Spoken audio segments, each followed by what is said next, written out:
The Devil Tree in Port St. Lucie, Florida, is a local legend and landmark associated with dark stories and a gruesome history.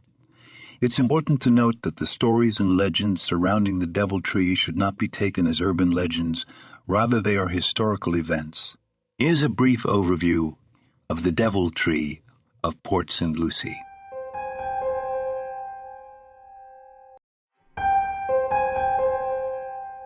The Devil Tree is an oak tree located in Oak Hammock Park in Port St. Lucie, Florida.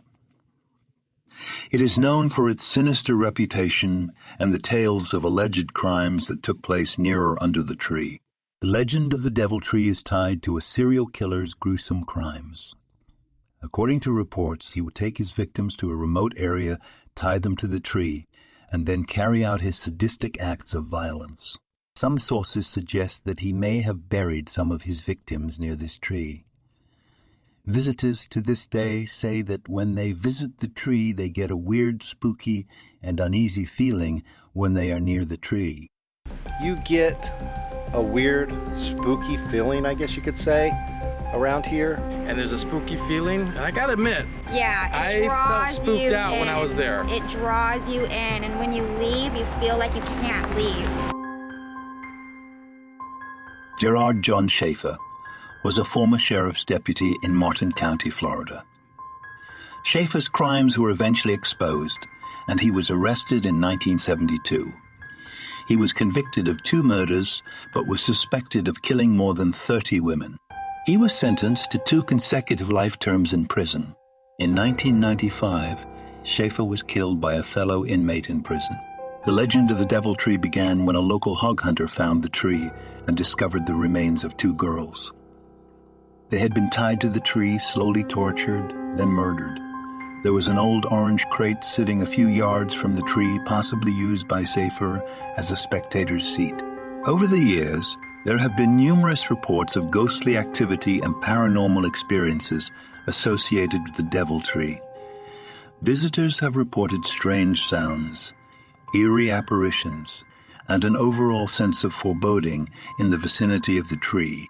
The city contracted 2 men to remove the tree, but when they tried, both their chainsaws broke. They were taking them to get repaired when they were involved in a horrific car accident that killed both men. One of the legends about this is they have tried to cut this tree down and had no luck. People have tried to cut the tree down and it just won't go down. What's really funny is when you get down here, you can see that there are marks in the tree that look like somebody has tried to cut this tree down. There's like an old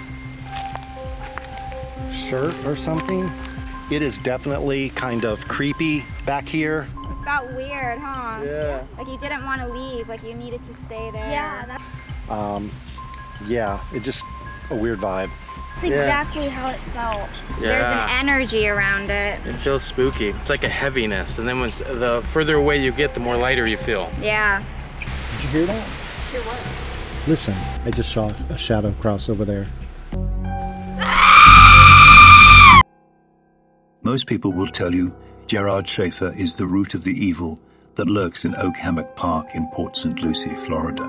He fits the part well, having confessed or been linked to the killing of more than 30 women in a short time span in the late 60s and early 70s, before being caught, convicted, and eventually killed by a fellow inmate.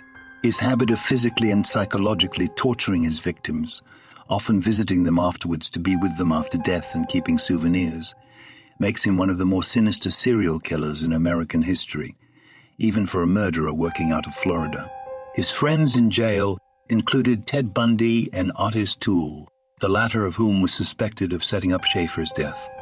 All of this from a man who was once known as a soldier, teacher, and officer of the law.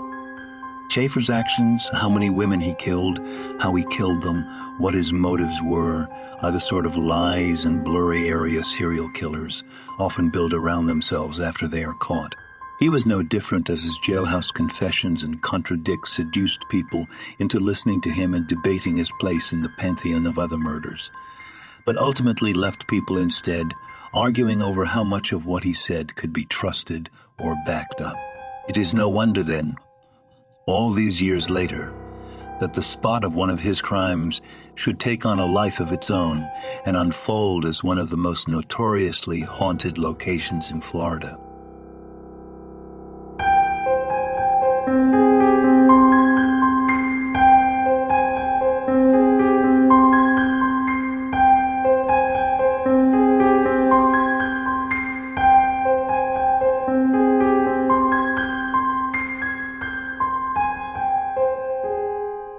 The tree acts as a sort of touchstone for the darkness that is said to lurk in the area.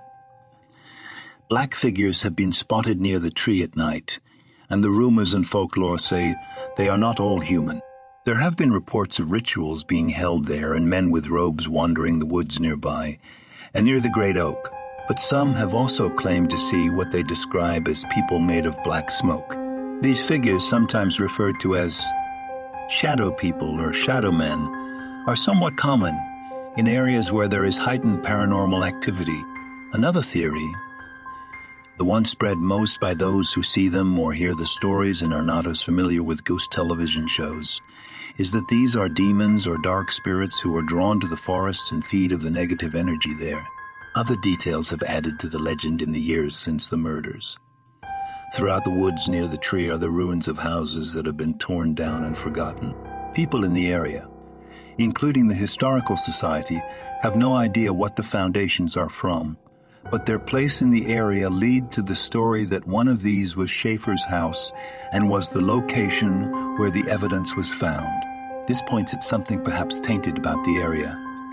While most of Port St. Lucie exploded after its founding, something made this area fail. So, if you ever find yourself in Oak Hammock Park, Port St. Lucie, dare to stand before the devil tree, but remember, legends have a way of leaving an indelible mark on those who choose to uncover their secrets.